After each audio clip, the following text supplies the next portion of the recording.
Rowan finally snapped. No one is gonna tell him what to do. I think he just misses the mask. He's not gonna be with Bryan anymore, and the question I have is, will he start eating meat now? I think he did that this whole time. A little bit of the meat. And before we start the video, I just wanna show you one of the worst comparisons I've ever seen in my entire life. So, Daily DDT on Twitter tweeted, same energy, different eras, double power trip. And he compared Bayley and Sasha to Triple H and Stone Cold Steve Austin. I agree. Sasha makes everything special. It's double Boston!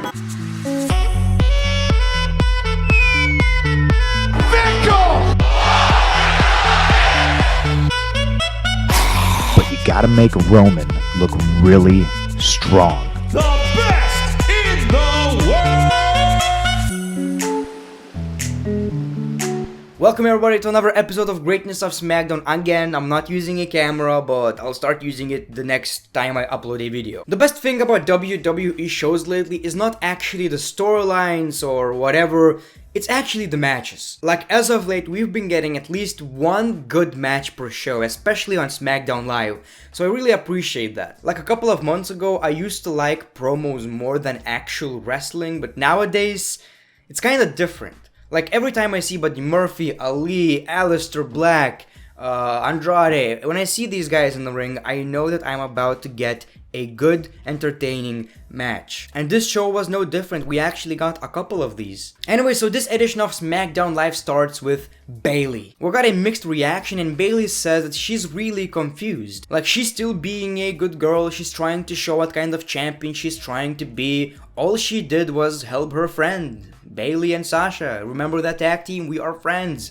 It doesn't matter. She's still trying to be a role model, all that type of stuff. Basically, she's saying that she is still a babyface, while not being a babyface. You attacked someone with a steel chair for no reason. Like, dude. You guys know that Charlotte is gonna face Bayley for the SmackDown Women's Championship at Night of Champions. So, basically, Bayley called out Charlotte. She said that Charlotte is selfish. And then Charlotte came out and said that she's the queen of selfish. By the way, Ric Flair is suing WWE because they've been using the man gimmick. Go figure. Charlotte attacks Bayley, but then Sasha hits the ring to even the odds. They started repeatedly bashing Charlotte Flair with the steel chair, and they leave together as Charlotte lays in the ring. I mean, it's something different. Will Sasha be a Raw Women's Champion? I don't know, but all I know is that it's leading to Bayley and Sasha Banks versus Charlotte and Becky Lynch.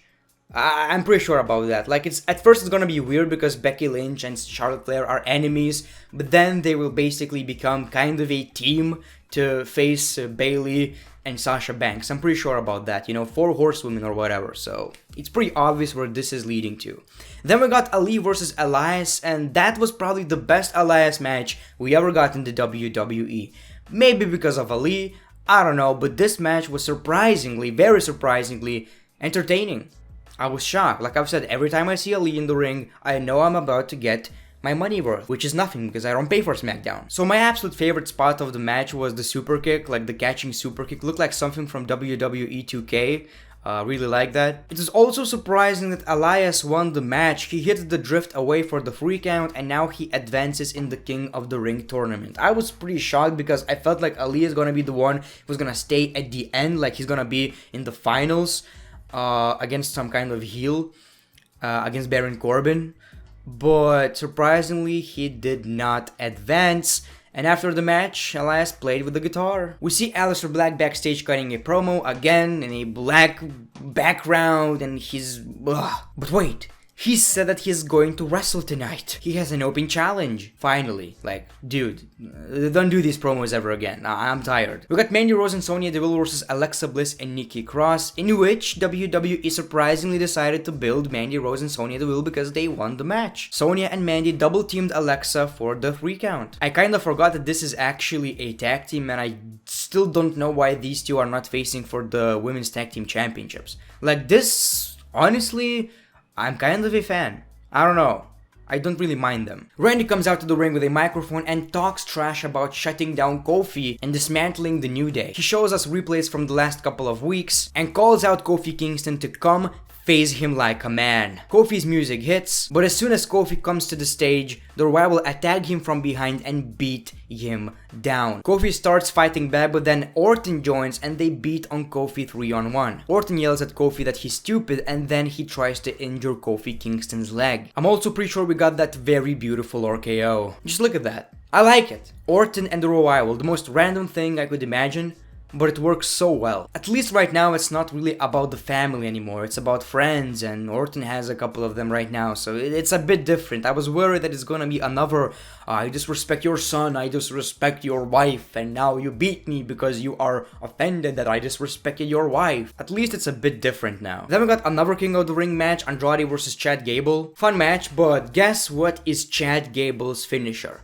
Out of every move in the world, it's probably a roll-up because that's the only way he can win matches apparently. If you are just a little bit smaller, you cannot win matches. Daniel Bryan can. Chad Gable just cannot win matches. He needs a roll-up. He just wants to grab them panties. So Gable wins the match and now he is heading to the King of the Ring semi-finals and he's going to face Elias. Aleister Black is in the ring and who accepted his open challenge? Shelton Benjamin without an entrance. Yeah, Shelton Benjamin accepted the challenge, but after the commercial we seen him in the ring while Aleister Black's music is still playing.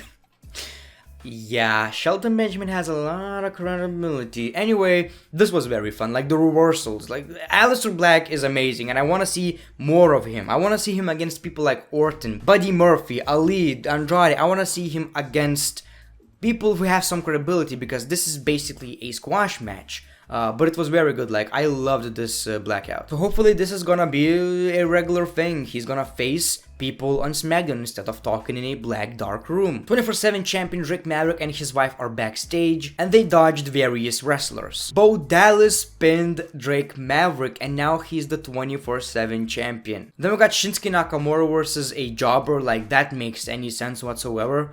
Of course, this is a non-title match. Sami Zayn cuts a promo during the match, before the match, after the match. Like, he's talking in the middle of the match. He's commenting every move, which is something I really enjoyed. But you're the Intercontinental Champion. You should not be beating jobbers. You should be, like, facing legit competitors. Like, that's the thing they do with new guys, with the big guys, with monsters, to make sure that they look strong. Shinsuke is a champion already, like, it doesn't make a lot of sense. After the match, a lot of people chase Dallas and Axel in the ring, but Maverick wins the match with a roll-up, so he's now the 24/7 champion again. But wait a minute, that was R-Truth, and now R-Truth is a 24/7 champion again, so that was pretty nice. Daniel Bryan comes out of the ring and gets on the microphone. He says that people may not like Bryan coming out and giving his opinions about the environment, but nobody can say that Daniel Bryan is a liar. Bryan says he has never lied to anyone, and he hates liars. He demands an apology from Roman Reigns because he's calling him a liar, but on Roman's way down the ramp, Rowan attacks Reigns from behind. He beats down Roman Reigns, but Bryan tells Rowan to stop. Bryan approaches Rowan to hold him back, but Rowan pushes Bryan down the ground. We got a powerbomb into the ring post, and then we got an iron claw. Rowan basically cut a pretty good promo about how he's proud that he attacked Roman Reigns and he did it by himself, and he basically says that Daniel Bryan is the worst out of all of them. And he also said that Daniel Bryan cannot control him anymore. He's nobody's puppet. Daniel Bryan, of course, was very smart. He decided to slap Eric Rowan. He decided to slap him. Rowan snapped. Like I said, Eric Rowan finally snapped. He misses the mask, people. He misses the mask. So he basically did an iron claw through the announce table. And he yells at Bryan that nobody tells him what to do. A SmackDown Live episode ended with Rowan being the most entertaining guy. What world are we living in? Anyway, Rowan looks nice, and we still don't know whether this was legit or maybe it was a plan all along.